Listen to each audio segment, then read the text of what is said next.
A esa clase de relaciones en las cuales se le tiene, utiliza, colabora con, se denomina relaciones estructurales que me permiten tener a su vez relacionamientos de interacción. Pero esa no es la única manera en la cual dos clases pueden relacionarse, ¿ya? O dos tipos de objetos pueden relacionarse.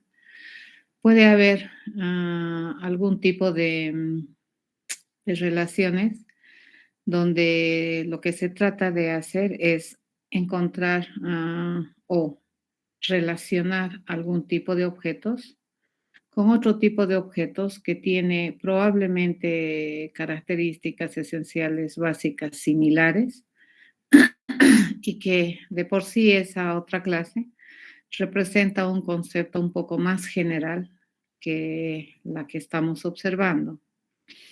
Entonces, cuando se tiene este tipo de relaciones, por ejemplo, si tenemos el tipo de objetos animal y tenemos el tipo de objeto perro, pues nosotros sabemos que entre estos dos conceptos, perro y animal, existe una relación, pero la relación no es de interacción. ¿Qué significa? Que no es correcto decir que todo perro tiene animal, tampoco al revés, todo animal tiene perro, ¿ya? O no es correcto decir que todo animal usa un perro y viceversa, ¿no? Todo perro usa un animal. Pero nos damos cuenta que entre estos dos conceptos sí existe una relación, porque ambos están referenciando probablemente a un tipo de objeto en distintos niveles de abstracción. De hecho, cuando nosotros referimos a un animal, estamos haciendo referencia a un tipo de objeto abstracto en el mundo real.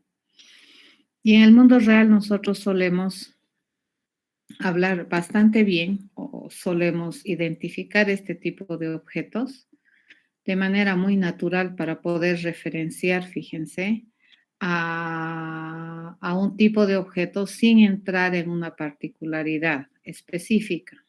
Entonces, cuando, por ejemplo, decimos animal, probablemente nos estamos refiriendo a distintos tipos de animales sin especificar uno en especial, ¿ya?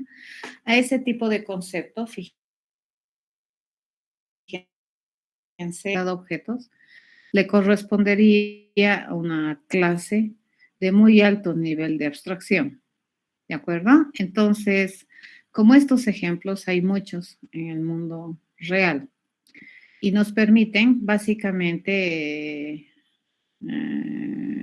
pensar en un concepto de muy alto nivel de generalización. Un otro ejemplo de estas relaciones vienen a ser, por ejemplo, las figuras geométricas. La figura geométrica, pues también si ustedes revisan dentro de lo que es la literatura, qué es una figura geométrica, esta denota a todos los objetos sin especificar uno en particular. Es más, te dice, ¿no?, que la figura geométrica denota a un tipo de objeto abstracto que tiene un nivel de generalización bastante elevado. Por otro lado, nosotros hemos modelado hasta ahora tipos de objeto bastante específicos, es decir, una tarjeta, por ejemplo, de bingo.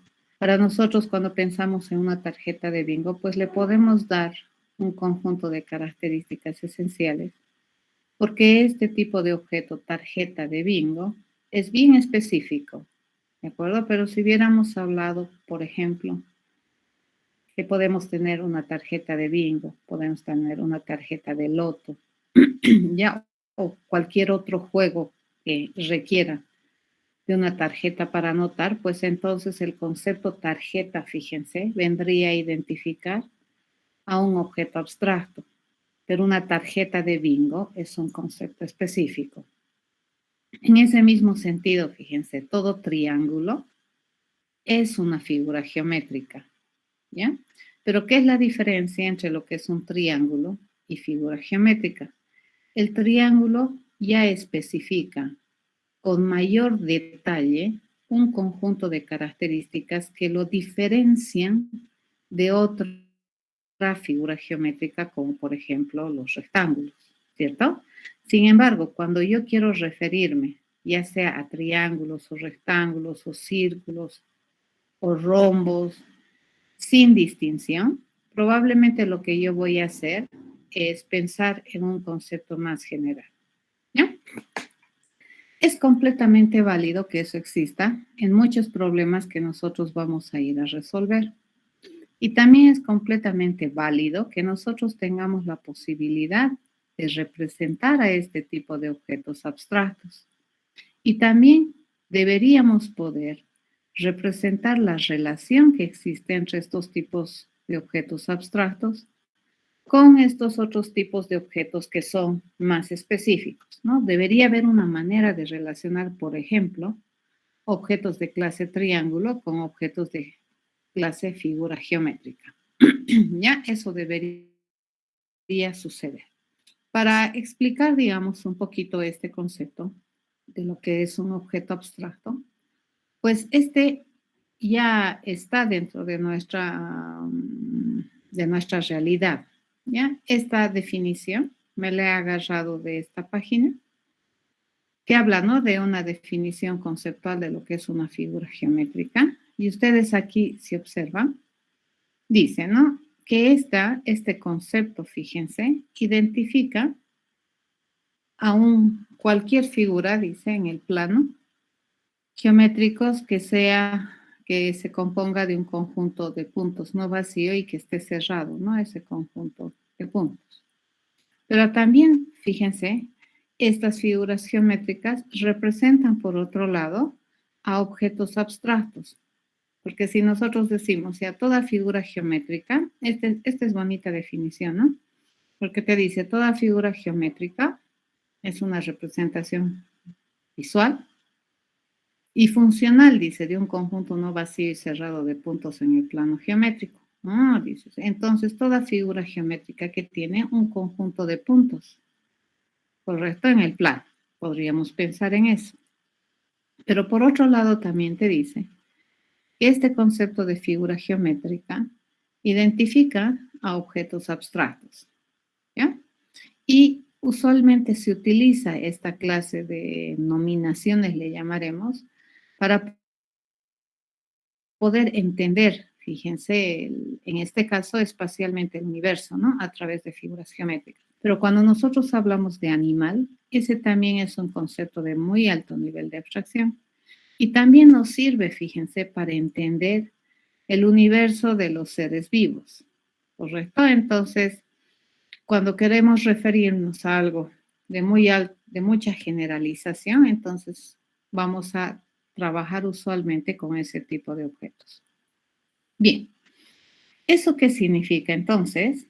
Como ya les había anticipado, que dentro de lo que es la programación orientada a objetos, debería haber cabida, ¿no es cierto?, para poder modelar un animal, poder modelar un perro y además establecer la relación que existe entre estos dos conceptos, ya que identifican a su vez a tipos de objetos.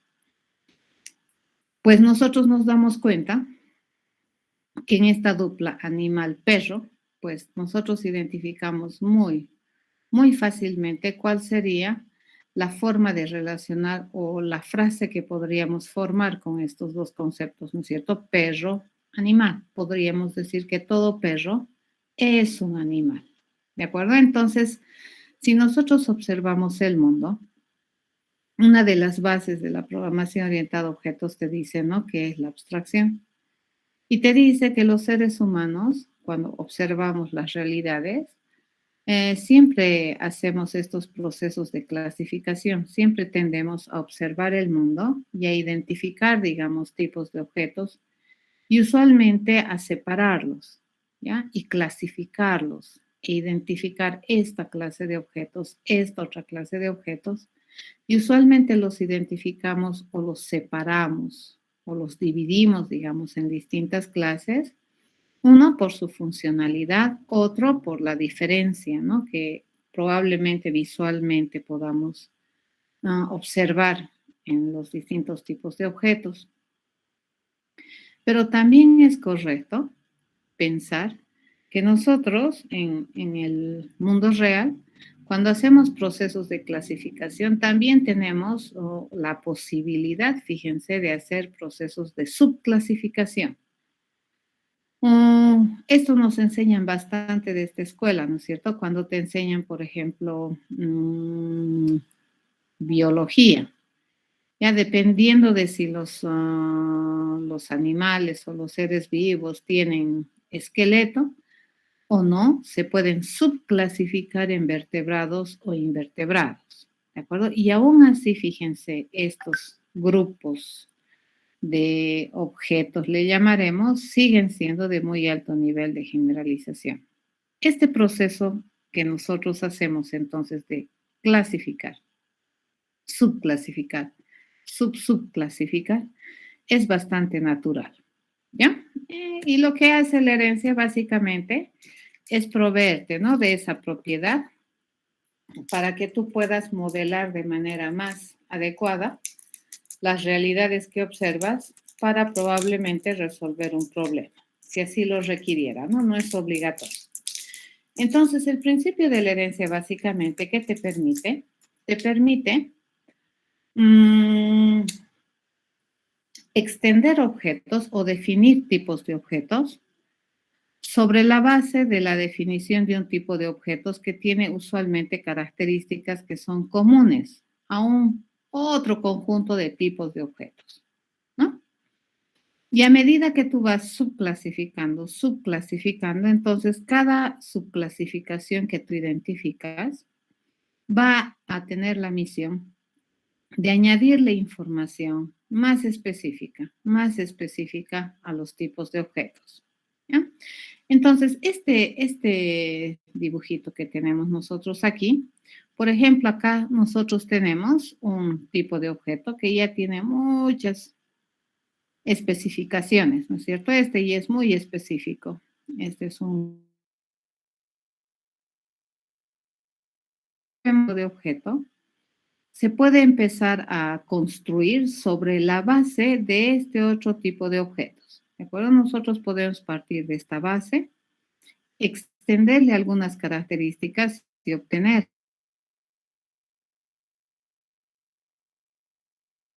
construidos sobre la base de estos otros. Ya le he aumentado algunas cosas y he obtenido este.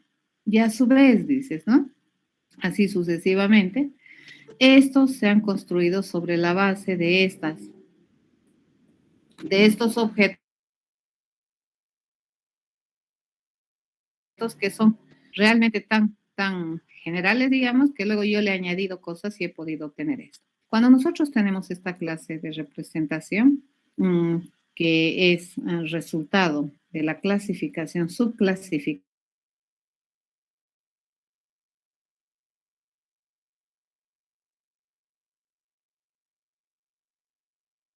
te digo, a nivel en la jerarquía de concepto.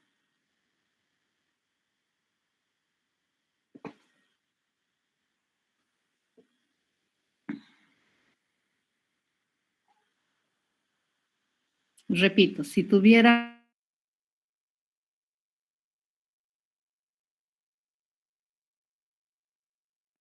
vertebrado, invertebrado, perro, gato, entre esos 5 conceptos, ¿cuál de los 5 conceptos estaría en el más alto nivel de representación? El perro y el gato. El animal. Animal. El animal, ¿de acuerdo? ¿Y quiénes estarían en un nivel más específico? El perro y el gato. El perro y el gato. Fíjense aquí el ratón, por ejemplo, es más específico. Este está dado la vuelta. ¿De acuerdo? Entonces, ¿qué tenemos? Un principio de jerarquía en la de la jerarquía, cuando haces clasificación, subclasificación, ¿quién estaría agarrándolo? El animal. Luego, en el siguiente nivel, digamos, de la jerarquía, ¿no ve? Vendría invertebrado, vertebrado. En el siguiente nivel de subclasificación, si es que vinieran, recién estaría viniendo perro, gato. ¿De acuerdo? Entonces, esa clase de relaciones que nosotros tenemos, pues se llama jerarquía de clases.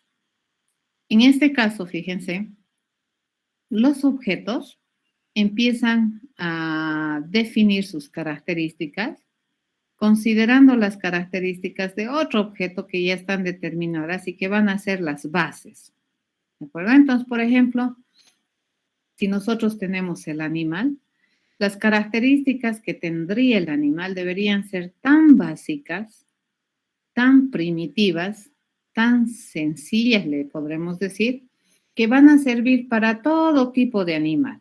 ¿De acuerdo? Van a describir entonces ese modelo va a describir un conjunto de características que se llaman la línea base, sobre la cual se empiezan a aumentar algunas características y se empieza a subclasificar. En este caso, entonces, la clase animal tendría que tener las características básicas, o sea, las que tienen todo animal sin distinción. ¿Ya? Y sobre esas características, los objetos pueden ir aumentándole otras sin modificar la clase animal. Entonces, para que eso suceda, nosotros tenemos que tener la capacidad de poder definir un nuevo tipo de objetos que agarre las características básicas que están descritas en animal y podamos en este otro nuevo tipo de objetos aumentarle las características que se requieran. ¿Ya? Eso es lo que básicamente me permite hacer la herencia, ¿no? Entonces, ¿qué te dice? Los objetos se van a ir construyendo sobre la base de otros. Estos otros vendrían a ser el concepto más general que me van a determinar las características básicas. Es por esta razón que esta propiedad en la programación orientada a objetos se denomina herencia. Ya todas las características básicas, digamos, que están escritas en animal, van a pasar a ser también propias, por ejemplo, de todos los animales que son vertebrados, ¿ya? Porque todo animal vertebrado es un animal. Entonces, los vertebrados, por ejemplo, van a tener algunas peculiaridades un poco más especializadas que todo animal. Por ejemplo, en el animal yo no puedo decir que los animales tienen esqueleto. No es verdad, porque sabemos que no todos los animales tienen esqueleto. Pero ¿qué cualidad, por ejemplo, tienen todos los animales? Probablemente todos los animales tienen una cualidad que es que todos viven, ¿cierto? Son seres vivos, probablemente todos se alimentan. Entonces son cualidades funcionales, fíjense, así funciona, ¿no? Ok, por lo tanto, nosotros podríamos decir que si las características básicas están en animal y hablamos de un vertebrado y decimos que todo vertebrado es un animal, entonces todo vertebrado pues tiene que vivir, tiene que alimentarse, qué sé yo. Y además de eso, el vertebrado tiene esqueleto. Entonces, ¿qué deberíamos tener? Número de huesos, qué sé yo. ¿Ya? Esta clase de relaciones entonces, o esta clase de ver estos tipos de objetos y las relaciones se llaman herencia. Y lo que sucede es que la clase de mayor abstracción, de mayor nivel de abstracción, hereda todas las características que se han descrito en la clase a las clases que deciden extenderla. ¿Ya? Entonces, el hecho de tomar propiedades que están descritas en una clase y extenderlas, a eso se llama herencia. ¿De acuerdo? Ok. Entonces, nosotros acá tenemos, por ejemplo, en la jerarquía decíamos, ¿no? Esta, fíjense, esta es la línea base de donde salen todos los objetos. Ya le aumento una cosa y yo ya tengo otro objeto que es un poquito más específico que esto, así hasta llegar a estos niveles, fíjense, de especificidad importante, ¿no? Entonces tenemos que estos tipos de objetos se empiezan a generar de acuerdo al nivel de abstracción que estos representan, que se generan básicamente con el principio de clasificación, subclasificación. Por lo tanto, a ver, ¿qué es lo que nosotros tenemos que ver? Cuando tenemos un problema para resolver, observamos, ¿cierto? El problema, hacemos una idea de esa realidad que queremos resolver.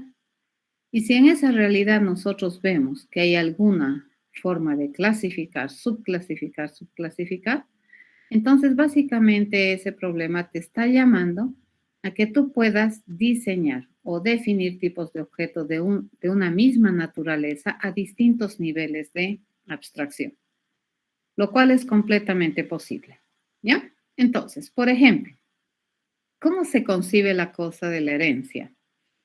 Si nosotros tenemos estas dos clases, tenemos la clase A y la clase B, y decimos que la clase A, fíjense, tiene este conjunto de características esenciales entre las características atribuibles y las características de comportamiento, y la clase B tiene estos dos atributos y este comportamiento, pues, si bajo algún contexto nosotros decimos, ¿no es cierto?, que A es un concepto de generalización, pues a este le solemos llamar en programación orientada a objetos una clase de generalización, una clase base o una superclase. Aquí le falta CL, ¿ya? O una superclase, así se llama esta clase.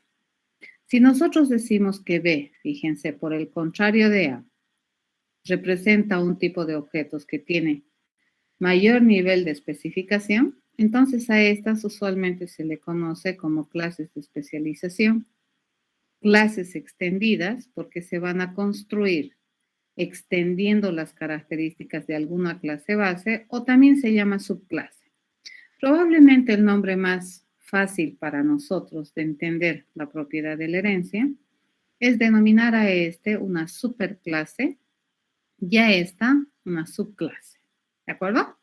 Entonces, cuando nosotros decimos que B va a ser una subclase de A, ¿qué estamos diciendo? Estamos diciendo que los tipos de objetos de B se van a construir sobre la base de este. Ya entonces van a agarrar las características esenciales de A. Esas también van a ser características esenciales de B.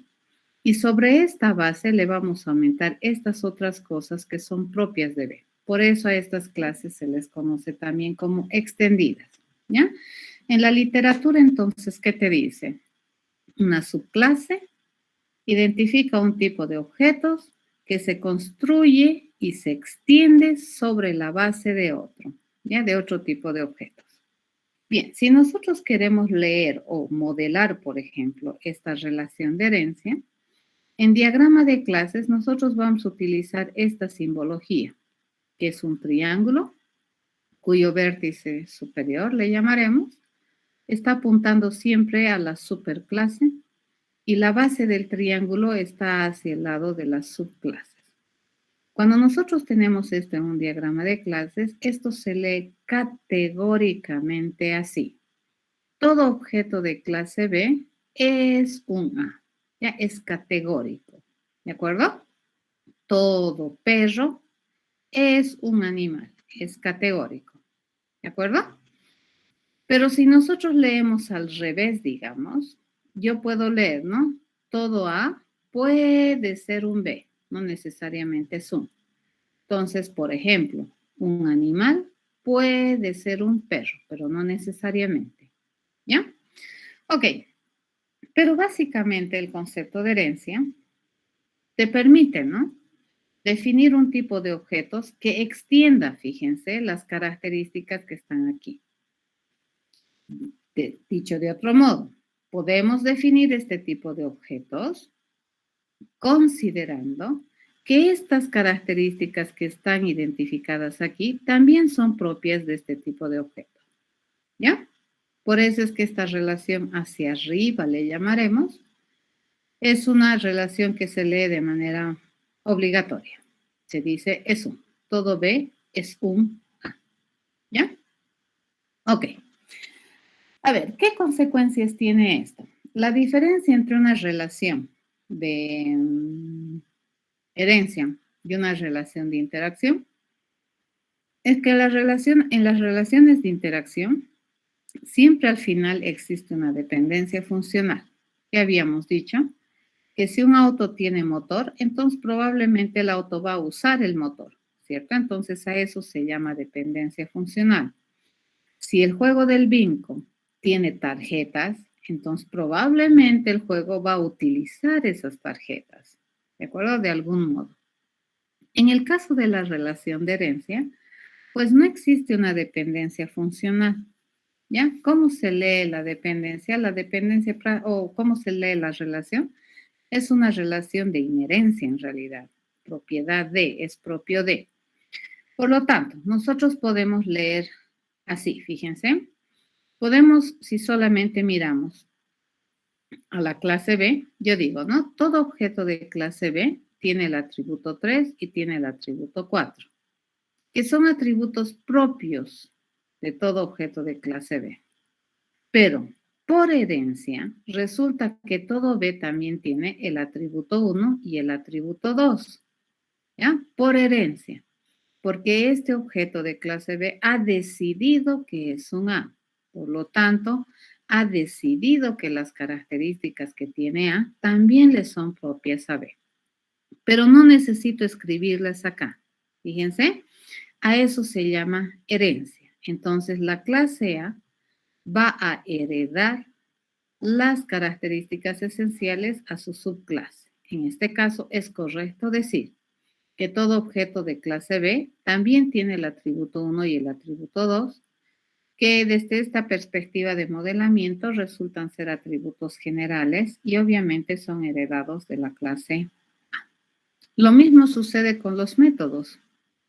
Todo objeto de clase B sabe realizar el método 3, que es propio, específico de B.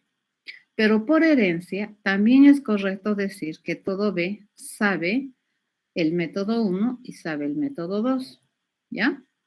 Debido a que, como todo B ha decidido ser un A, entonces todo lo que sabe hacer un A también debería saber hacer un B.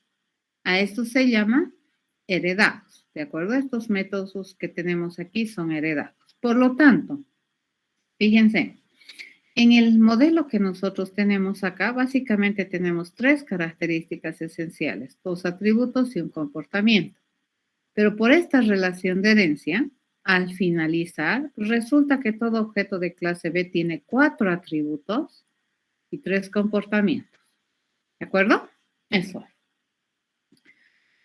Bien, ¿cómo se traduce esto en terminología del lenguaje? Como estamos utilizando el JDK para demostrar que las cosas funcionan, lo que habría que averiguar cuando aprendes un nuevo lenguaje de programación es cómo se traduce, ¿cierto? Sintácticamente esta relación. En este caso, en terminología Java, pues la clase base, que en este caso sería la superclase, se escribe nomás como nosotros sabemos escribir cualquier clase, ¿ya?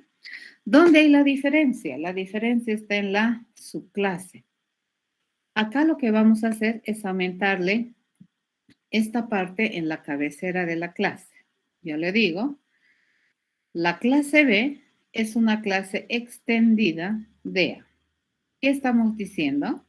Que B va a construirse sobre la base de la clase A, ¿ya? Que B es un A, así se lee, ¿no es cierto? Entonces, B hereda de A y por lo tanto, obviamente, extiende las características de A con estas que estamos presentando en B, ¿ya? Entonces, la palabra reservada para poder representar una relación de herencia en JDK es extensa. Y siempre la herencia se representa y se modela y se explicita desde la subclase a la superclase. Ustedes observen acá, que la superclase no tiene ninguna referencia a sus subclases, ninguna. ¿De acuerdo? ¿Quién tiene referencia a sus superclases? Las subclases, acá. Ya entonces en la cabecera de la subclase se tiene que especificar la relación. ¿Listo? Ok. ¿Qué ventajas tengo al tener herencia? Fíjense. Nosotros podemos decir esto, ¿no? si yo tengo un objeto de clase B, yo podría hacer lo siguiente. A este objeto de clase B, yo le puedo pedir que haga MET1 y va a compilar de manera correcta. ¿Por qué? Porque todo objeto de clase B sabe hacer MET1 por herencia. ¿Estamos de acuerdo? Le puedo pedir que haga MET3 también y eso va a compilar bien. ¿Ya? Entonces, así funciona. Pero cuando nosotros le pedimos hacer, por ejemplo, que B haga MET1, entonces, ¿dónde va a ir a buscar primero? Va a ir a buscar aquí a B. ¿Será que aquí hay MET1? Dice. Como no hay, entonces, ¿dónde va a ir a buscar? A su superclase. ¿A dónde? Esto va a utilizar quizás, busca acá. Y aquí va a encontrar MET1, ¿cierto? Entonces va a ejecutar el MET1 y va a procesar. ¿De acuerdo?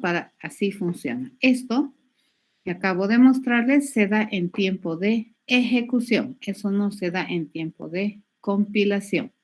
Eso se da en tiempo de ejecución y a esto se le denomina enlace dinámico. ¿Por qué se dice enlace dinámico? Porque en este momento, fíjense, yo le estoy pidiendo a un objeto de clase B que haga MET1. Entonces, ¿dónde va a ir a buscar este MET1? Obviamente va a irlo a buscar a la clase B. ¿Ya? Primero. Y si no se puede, recién, o si no lo encuentras, recién va a ir a la superclase. ¿Sí? Cuando nosotros hacemos, por ejemplo, B, MET3, en este caso, fíjense, esto va a compilar porque todo objeto de clase B sabe hacer MET3. ¿Ya? Y cuando le diga MET3, obviamente va a venir a buscar acá. En este caso, la única vez que esta línea compila es que realmente la clase B se comprometa a desarrollar ese comportamiento denominado MET3. ¿Ya? Esto sería entonces un poquito lo que sucede en herencia. ¿Qué ventajas tiene hacer herencia?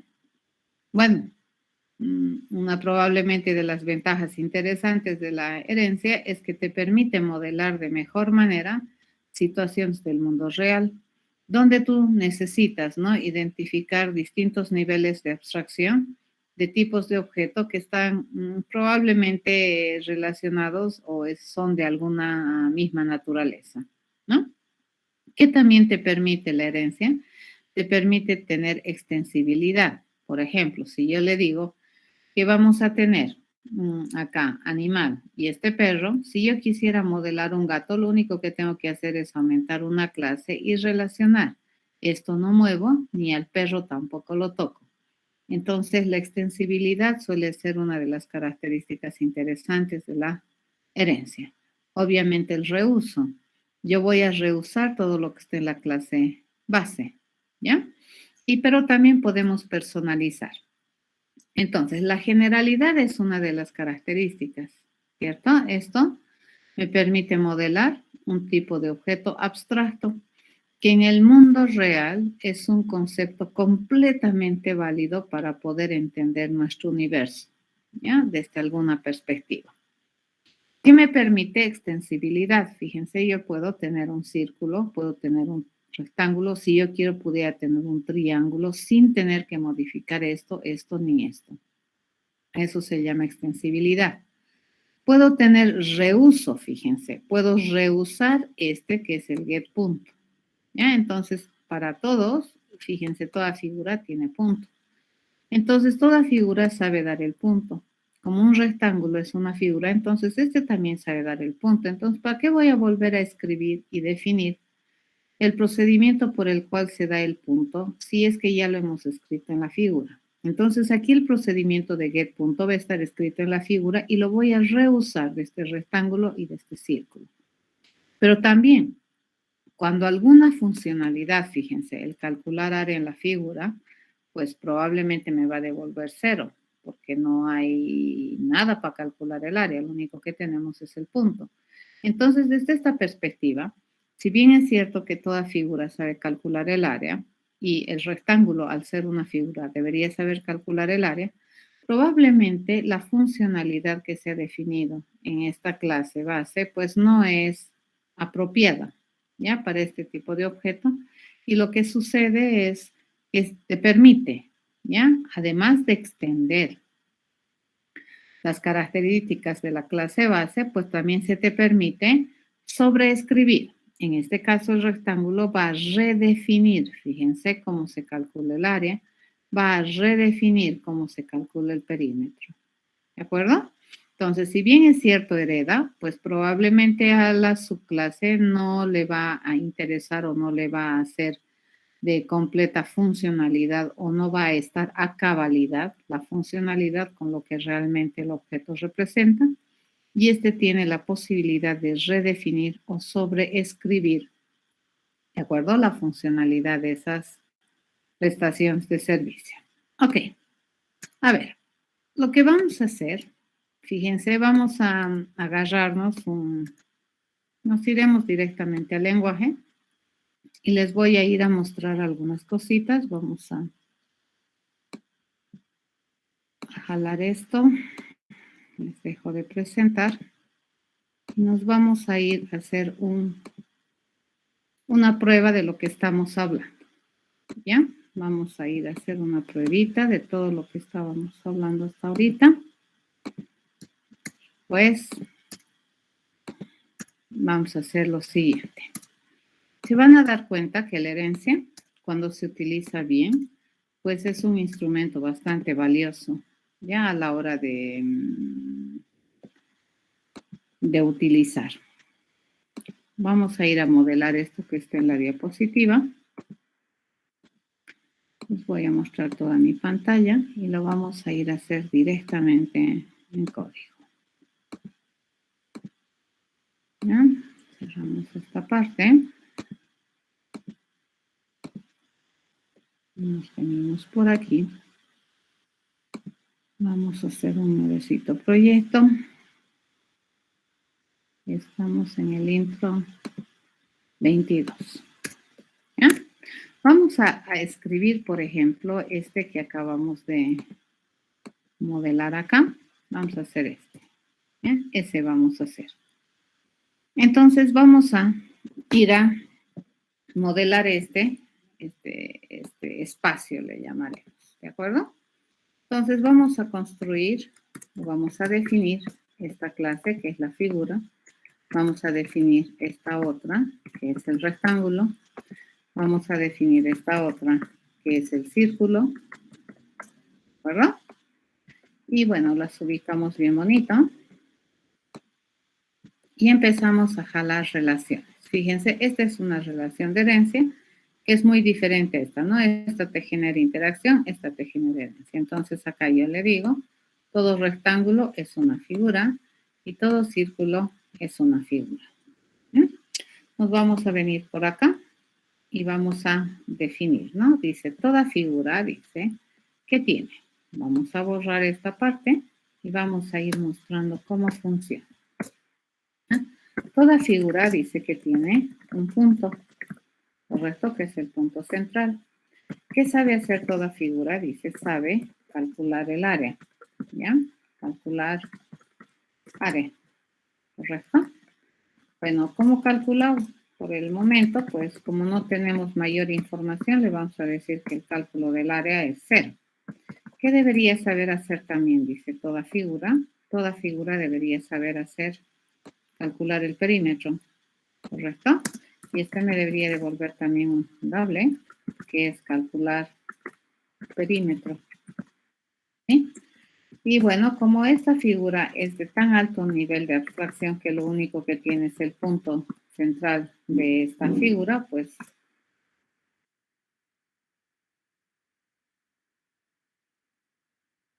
vamos a decir que es 0. Esta figura, dice, tiene la capacidad de devolverte o de permitirte obtener la información del punto central de esta figura. Básicamente esto sería devolverte el punto. Listo, ya está. Fíjense, acabamos de escribir la clase figura. Esto no va a compilar, correcto, porque aquí yo necesito tener este otro tipo de objetos que se denomina punto. Ahora, fíjense, la figura tiene punto, ¿ya? Esa es una relación de interacción. El punto por su lado, que aunque no está modelado ahí, pues lo vamos a modelar acá. dice que tiene dos cosas, ¿no es cierto? Va a tener dos atributos. Le vamos a poner atributos, bueno, no sé, dables mejor para hacer más dable. ¿Ya? Le vamos a pegar un constructor que me defina por defecto el dato de un punto y le vamos a decir que vamos a recibir parámetro nx para establecer el estado de mi atributo x y parámetro ni para establecer el estado de mi atributo y. Compilamos, eso ya está bien. Compilamos aquí y este ya debería compilar, ¿correcto? La figura. Ahora vean, este rectángulo, dice, ¿no? Este rectángulo, si ustedes observan, en la cabecera de la clase ya les ha puesto la palabra reservada extend, que me permite decir que esta clase rectángulo resulta que hereda de la clase figura. Entonces, por herencia de la figura, ya que hereda el punto, ¿correcto? Pero aparte del punto, dice, este va a tener dos datos adicionales, que son la base y la altura. Por construir un rectángulo, ¿qué información mínima necesita enviarle para construir de manera correcta un rectángulo? ¿Qué creen que se le tiene que enviar?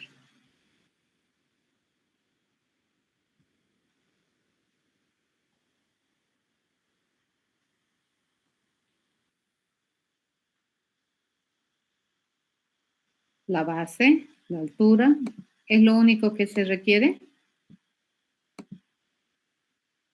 Y el punto, ¿de acuerdo? Entonces le vamos a mandar aquí, por ejemplo, el punto central de este rectángulo.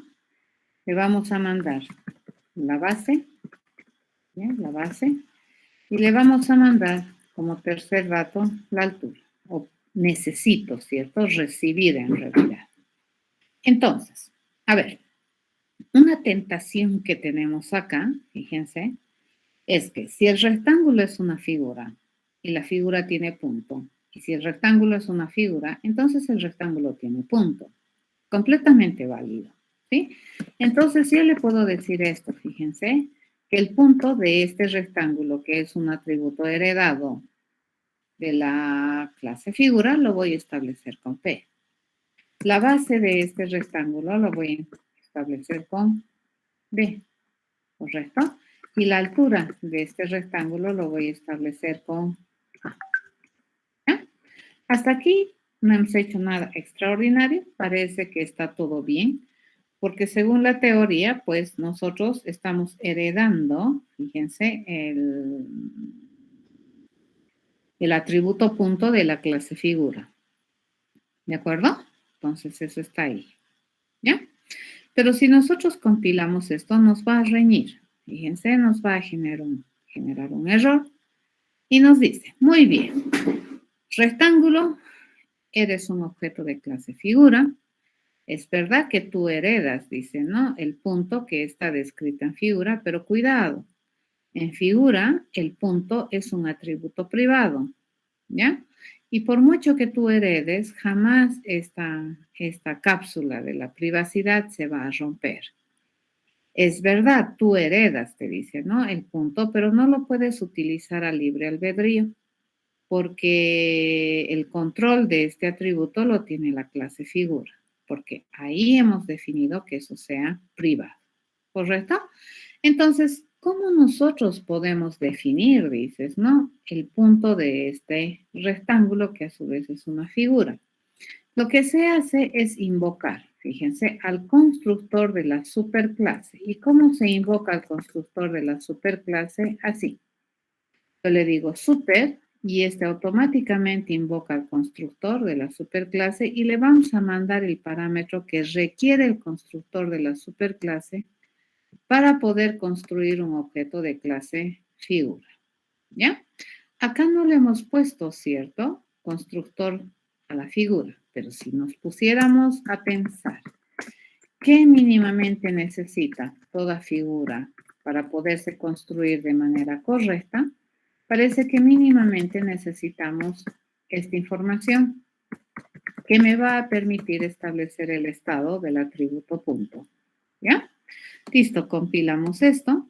Entonces, ¿esto qué va a hacer? Fíjense, desde la clase extendida o desde la subclase, vamos a pedirle ayuda al constructor de la superclase. Para eso, ¿qué le vamos a mandar? Le vamos a propagar este dato que habíamos recibido para establecer el punto y lo vamos a mandar al constructor de la superclase. Y la superclase me lo va a definir mi punto. ¿Ya? Sin embargo, la base y la altura, fíjese, ya son propios del rectángulo. Y esto no tiene la figura. Esto ya es extendido a las características básicas que tiene la figura. Ok. Acá, a ver. Nosotros decimos, la forma de calcular el área estamos heredando. Si nosotros nos fijamos, esta es la figura, ¿cierto? ¿Cómo calcula el área la figura? Siempre me dice que es 0, ¿ya? Entonces, cuando nosotros heredamos, fíjense, vamos a heredar toda la implementación inclusive. Cuando yo a un rectángulo le pida calcular el área, va a venir a buscar aquí. Como no lo encuentra, va a venir a buscar aquí. Entonces, acá, ¿qué es lo que va a hacer? Me va a devolver 0. No importa qué base, qué altura tenía el rectángulo, siempre me va a responder 0. Eso no es interesante para un rectángulo. Por lo tanto, los objetos de clase rectángulo tienen sus propios modos de definir y de decidir cómo se calcula el área, dado que todo rectángulo conoce estos dos datos importantes en su formación, que son la base y la altura. Por lo tanto, el rectángulo decide, fíjense, redefinir, sobreescribir la implementación del proceso calcular área. Entonces aquí el rectángulo, fíjense, se puede dar la responsabilidad de reimplementar, ¿de acuerdo? El método calcular área. Y este va a redefinir. Y este ya está en condiciones, porque este ya tiene la información necesaria como para poderte responder un valor diferente a 0, ¿cierto? De la misma manera va a suceder con el perímetro. Cuando a un rectángulo yo le pida perímetro y si no hago nada como rectángulo, entonces estoy diciendo que todo rectángulo calcula su perímetro y me devuelve 0. Siempre el perímetro de un rectángulo es 0. Eso estoy diciendo si acá yo no hago nada. Ya estoy heredando este método que dice que el perímetro de toda figura es 0, no importa cuál sea. En este caso, nuevamente, al rectángulo esa implementación o ese comportamiento no le satisface porque resulta que el rectángulo ya ha aumentado, ha extendido características más específicas que le dan mayor información y por esa razón, pues este objeto de clase rectángulo ya tiene posibilidades de hacer un cálculo del perímetro acorde a la información propia del rectángulo, ¿ya? Entonces aquí vamos a decidir sobreescribir, redefinir el método para calcular el perímetro. Y resulta que para calcular el perímetro, esto es equivalente a decir 2 por la base más la altura, ¿correcto? Ese es el perímetro de un rectángulo del cual conocemos este dato y este dato. Seguimos mirando. Fíjense que también yo heredo de la clase base, dice, la responsabilidad para poder acceder al atributo punto. Y me fijo, a ver, ¿cómo es la implementación para acceder al atributo punto? Bueno, este accede bien y va a depender de qué es el punto para que me dé la información. Por lo tanto, aquí el rectángulo queda conforme con la implementación que tienes en la clase base y por lo tanto decide heredar la implementación sin cambios. ¿Ya? En cambio, aquí decide redefinir la implementación de esas dos prestaciones generales de toda figura y las va a redefinir porque ya tiene mayor información, ¿cierto? Para poder definir de manera correcta la altura o el área y el perímetro. Bien, vamos a hacer lo mismo acá, fíjense. Vamos a hacer lo mismo con el círculo, ¿ya? A ver, este ya debería compilar. Ya compila. Venimos por acá y le decimos, a ver, ¿qué tiene todo círculo aparte del punto central?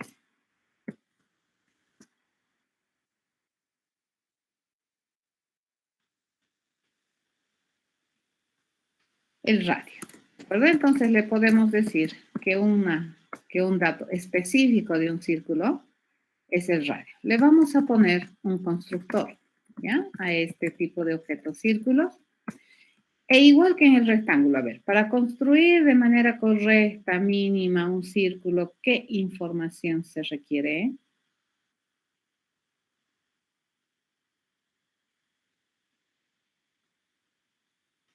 El radio y el punto. Entonces le decimos el punto central y el radio, ¿cierto? Para construir. Al igual que hace un momento, pues nosotros no podemos establecer directamente con una asignación haciendo uso del atributo punto y P, ¿cierto? Porque punto es privado en la clase base. Entonces, aquí, ¿qué vamos a pedir? Vamos a pedir ayuda al constructor de la clase base para que ese defina con P el estado del punto de este círculo, ¿ya? Y luego, con una simple instrucción de asignación, definimos el estado del atributo radio. Igual que en el rectángulo, pues este círculo, fíjense, no está conforme o no le satisface la forma en cómo la clase base ha definido el calcular área. ¿Por qué? Porque en la figura, toda figura, independiente, ¿no es cierto?, de cuál sea, si tú hablas de figura, la forma de calcular el área era 0. Pero en este caso, como ya tenemos información propia, que es del círculo, que es el radio, entonces ya podemos considerar esa información para calcular el área. ¿Cómo se calcula el área de un círculo?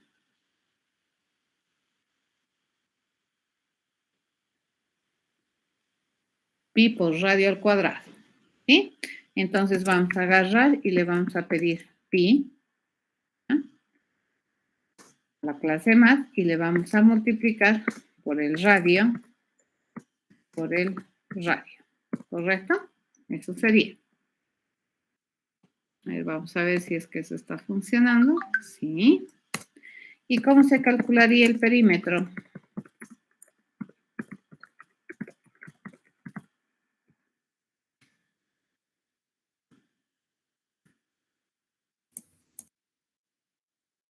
Dos por pi por el radio. 2 por pi por radio, ¿no? Ok, entonces le digo 2 por pi por radio. ¿Cierto? Eso sería. ¿Ya? Y de la misma manera que el rectángulo, pues el círculo está satisfecho con el modo que tiene la figura de decirme el punto, ¿ya? Central del círculo. Bien, aquí vamos a hacer una prueba. Fíjense, ¿para qué me sirve esto de las herencias? Esto es bien interesante, ¿no? Uno, por todas las ventajas que ya habíamos dicho, ¿no? Reuso, extensibilidad, la posibilidad que tienes de modelar realmente situaciones de la vida real, lo más acordes posibles, pero también te permite tener, por ejemplo, colecciones de objetos, pero catalogándolos a través de su naturaleza más general. Por ejemplo, acá vamos a tener, yo quiero tener, bueno, con rectángulos podríamos hacer, ¿ya? Podríamos decir que yo puedo armar un dibujo, ¿correcto? Podemos armar un dibujo como una colección de círculos y rectángulos. ¿Es posible? Aquí lo único que me faltaría es el triángulo, ¿no? Para poder tener las figuras. Por ejemplo, yo puedo hacer algo así, ¿no? Yo puedo tener podría dibujar una casa así. Y yo digo, bueno, vamos a dibujar una casa. Y la voy a dibujar como un rectángulo. ¿No? Rectángulo, le digo aquí, chin, chin. Y le vamos a dibujar como otro rectángulo. ¿No? Mi casa vista de frente, ¿no? ¿No? Ahí. Puedo tener otro rectángulo.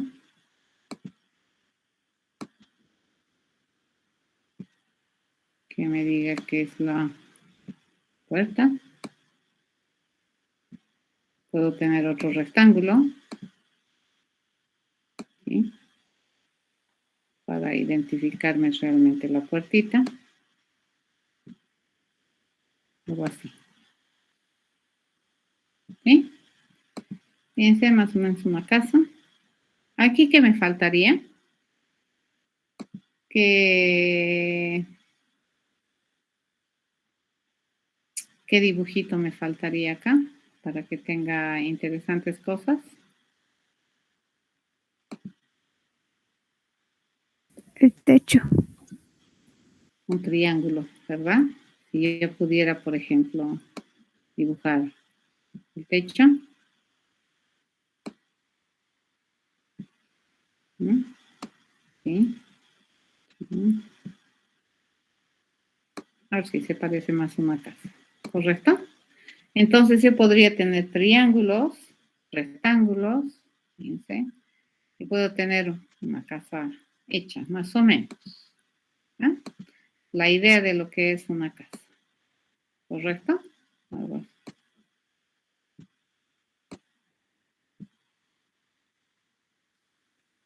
Se puede jugar el rol de una ventana. Ahí y esto. ¿No? Podríamos hacer un dibujo de esa naturaleza, fíjense, que sea una colección de ¿qué? De figuras. No es solamente una colección de rectángulos, es una colección de figuras que están ubicados en distintas posiciones, ¿no es cierto? Sus puntos centrales aquí son diferentes y eso hace que el dibujo se arme, ¿ya? Entonces, en este caso, fíjense, yo puedo decir que mi dibujo es una colección de a su vez objetos de clase figura. ¿Ya? Y esas van a ser las figuras sueltas, ¿cierto? De mi dibujito. ¿Ya? Bueno, para construir un dibujo, pues lo único que nosotros tenemos que hacer es dejar el camino libre, como para que podamos ir añadiendo las figuras, acorde a lo que nosotros querramos armar. Entonces le digo que mis figuras se va a establecer como un nuevecito, colección dinámica, que a su vez se compromete a tener cosas de clase figura y esta colección va a estar inicialmente vacía, ¿cierto? Para poder utilizar esto, nosotros necesitamos tener esa regla de importación ahí arriba que me permita utilizar el array list. ¿Ya? Listo. Entonces aquí básicamente, ¿qué le podemos decir? Fíjense, yo le puedo decir que hay una funcionalidad que me permita añadir una figura, ¿correcto? Entonces yo le voy a añadir una figura a mi colección, ¿ya?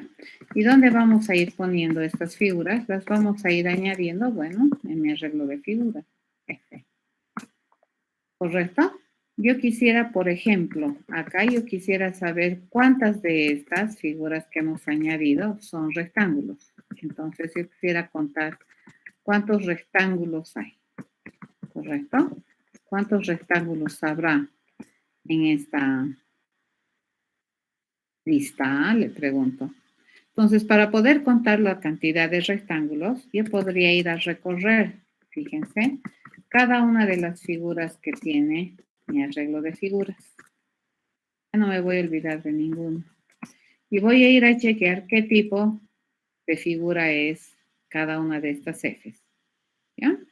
¿Cómo podemos hacer eso? Yo le voy a preguntar, ¿será que en F vive una instancia de rectángulo? Le pregunto.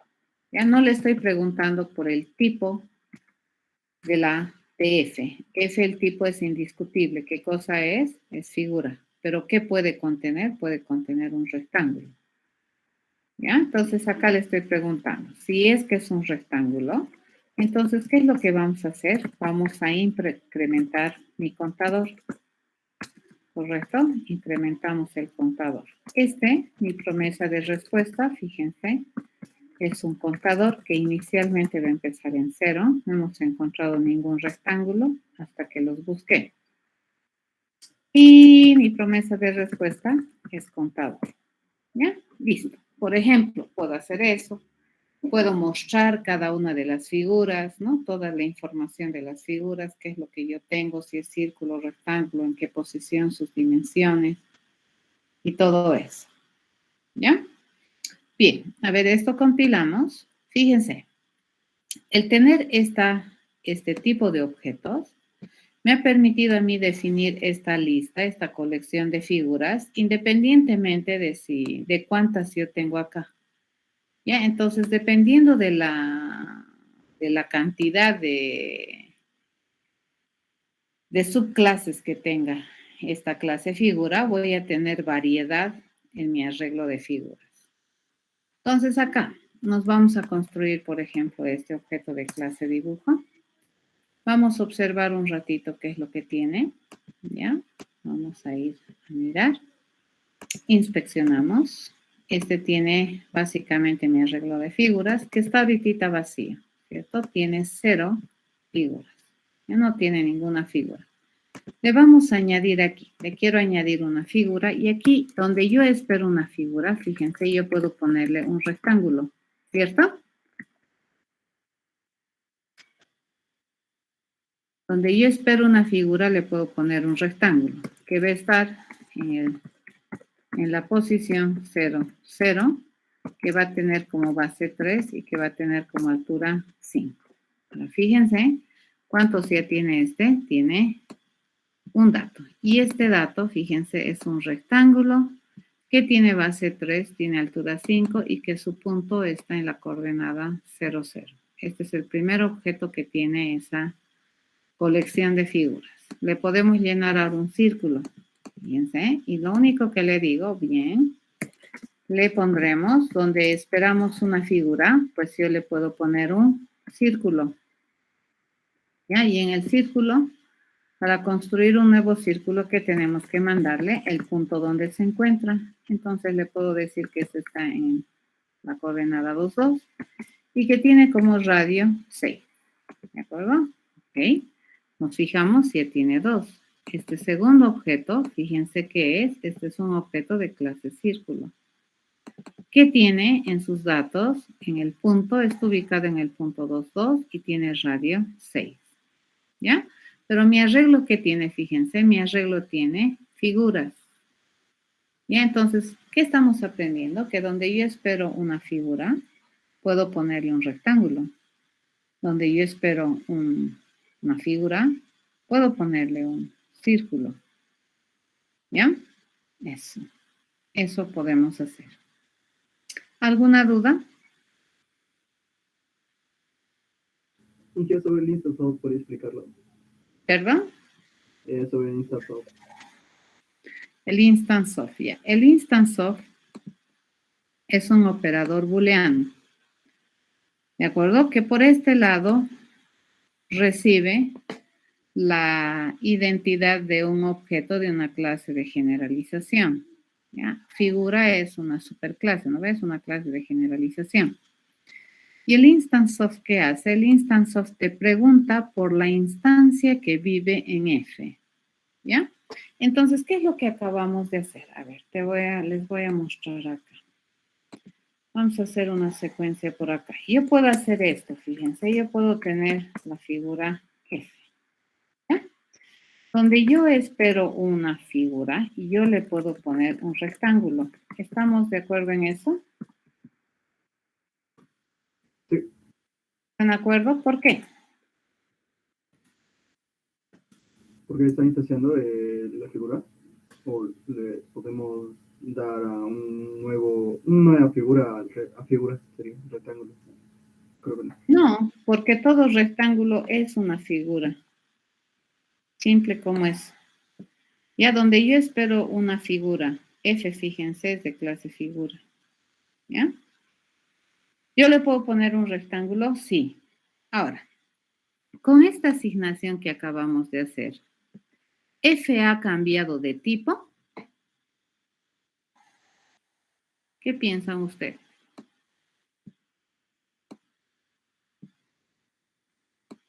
Cambió de clase F, fíjense, F es una figura. Al hacer esa asignación, F cambió de clase. No, Inge. No, No. rectángulo. ¿Cuál es la clase de F? Figura. Figura. ¿Qué es lo que ha cambiado o qué es lo que en realidad ha hecho F? Ha cambiado de contenido. ¿De acuerdo? El actual contenido de F es un rectángulo, pero el tipo de F sigue siendo figura. ¿Se entiende?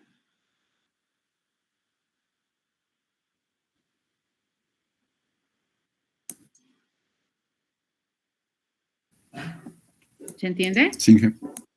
Sí, ¿no ve? Van a tener harto cuidado. Entonces, ese operador booleano, instance of, te pregunta por el contenido de F.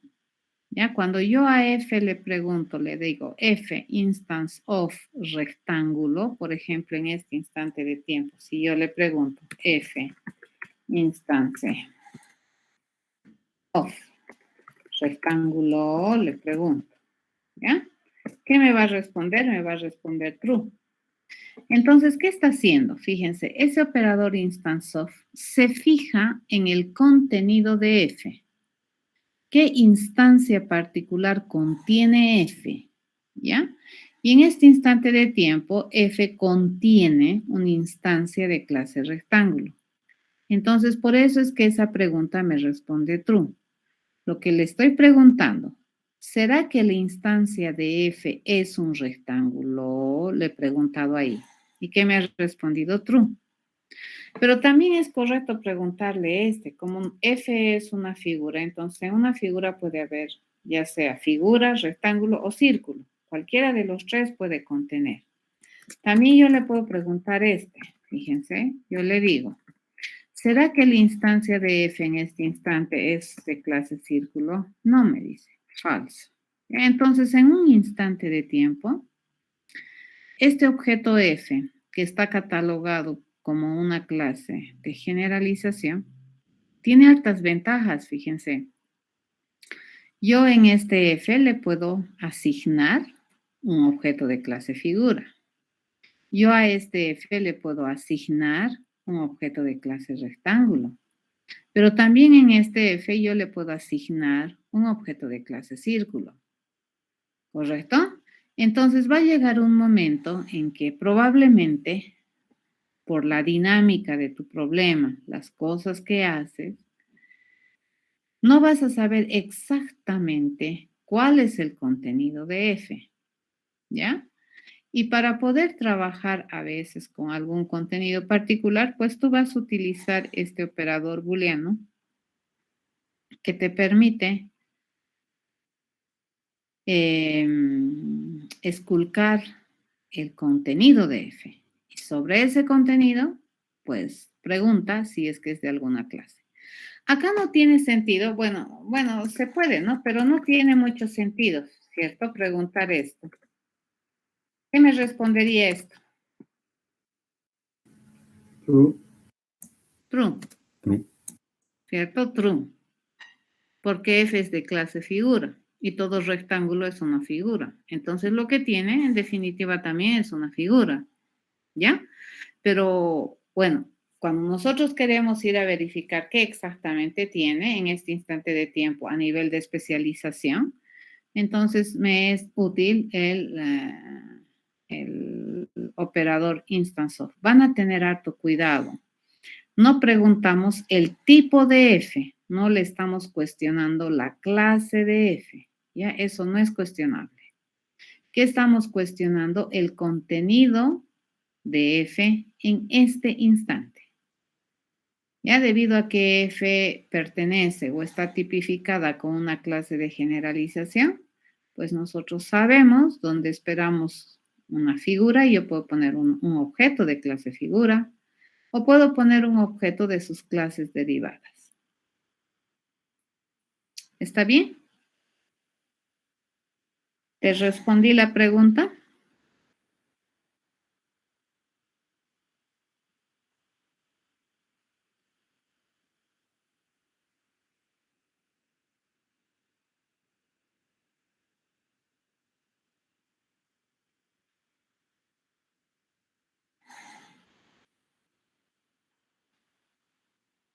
¿Alguna otra duda?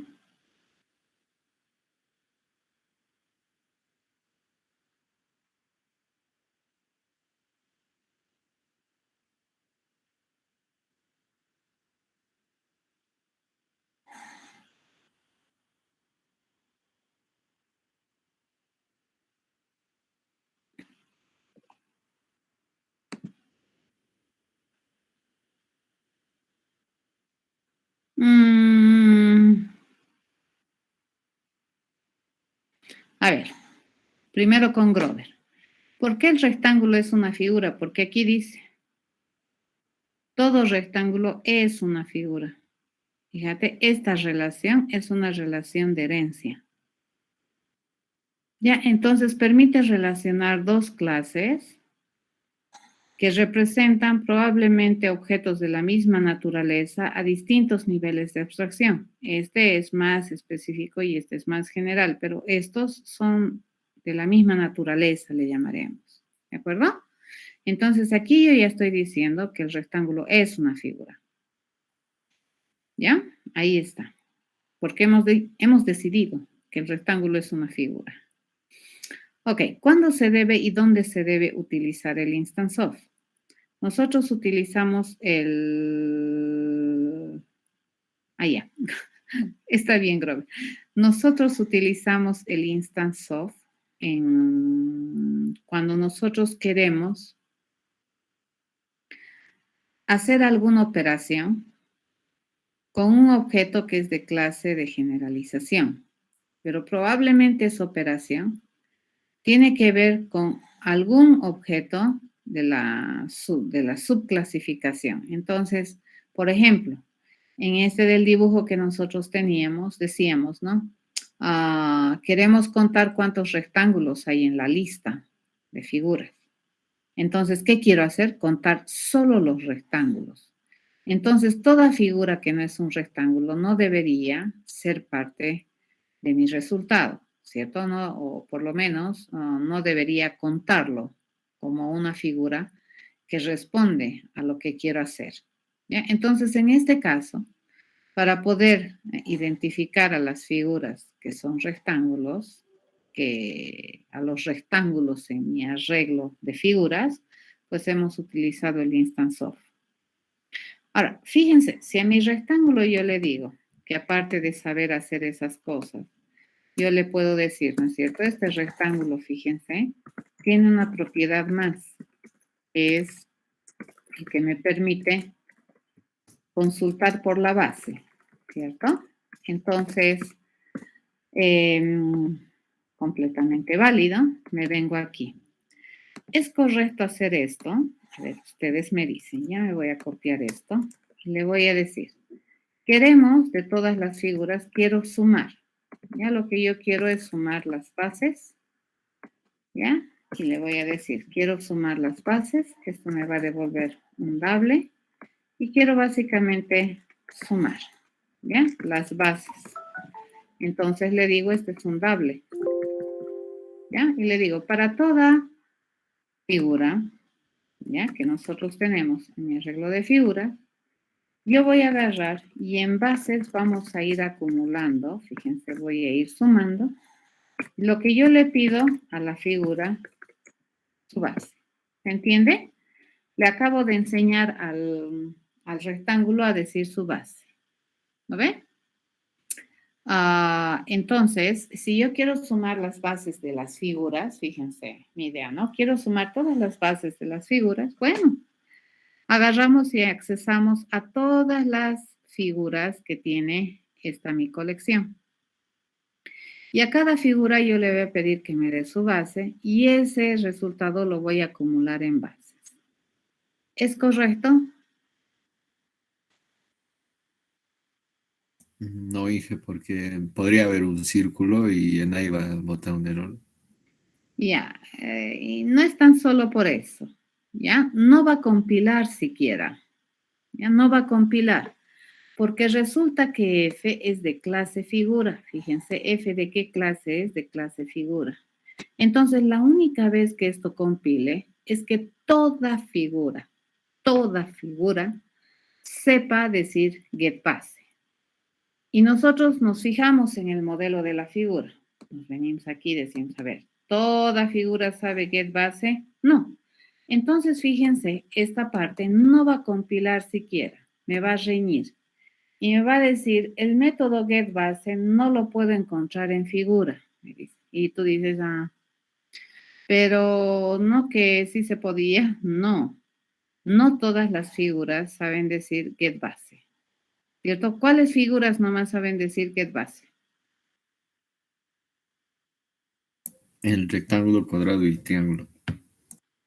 Bueno, en nuestro caso, ¿cuáles nomás? El rectángulo nomás. El rectángulo nomás. Entonces, aquí no me va a quedar otra, fíjense, que preguntar. ¿Ya? F le digo. ¿Será que es una instancia de rectángulo? Le pregunto. Si me dice que sí, entonces, ¿qué es lo que nosotros vamos a hacer? Lo que nosotros es pedirle, fíjense, a este F, le vamos a pedir su base. Pero antes de decirle eso, vamos a hacer una conversión de ese F. ¿Ya? Voy a agarrar este F, lo voy a convertir a rectángulo, ¿de acuerdo? Y a ese rectángulo le voy a pedir getBase, porque si no hago eso, fíjense, igual no va a compilar, se va a enojar. Compilamos y me va a seguir riñendo. Pero ya te he dicho, me dice, ¿no? Que getBase no es una propiedad funcional de toda figura. Tú dices, no, pero en esta figura, si entra por aquí, dices, ¿no? En esta figura tengo un contenido rectángulo, ¿por qué no me dejas? No, porque en compilación es frío.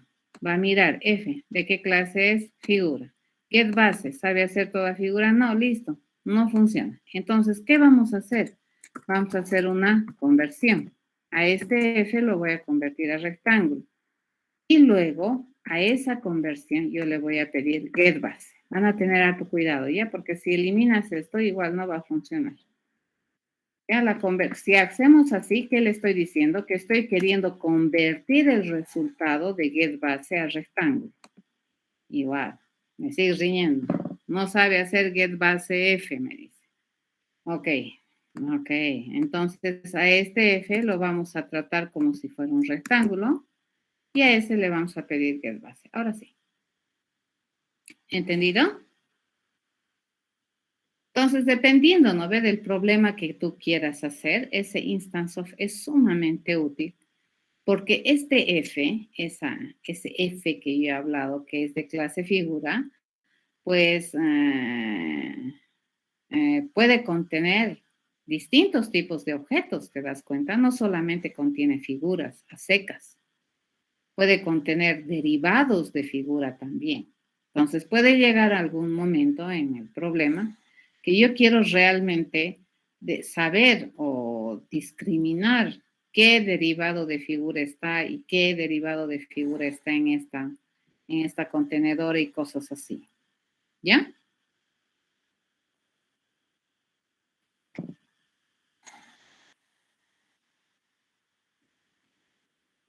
Ok. Nos vemos el día jueves. Y prácticamente este sería el último tema que hemos avanzado. El jueves vamos a ver una propiedad más que ya ahorita ya la hemos tocado, solamente que el jueves la vamos a explicitar, que es la tercera propiedad de la programación orientada a objetos, que se denomina polimorfismo, ¿no? Ya hemos visto encapsulamiento, herencia, nos falta solamente polimorfismo y ya estaríamos. Y con esto nos vamos a dedicar a hacer ejercicios hasta fecha antes del examen. ¿De acuerdo? Bueno, hasta el día jueves, jóvenes. Oye, Inge, gracias. Hasta el jueves. Hasta el jueves. El jueves. Hasta luego, chicos.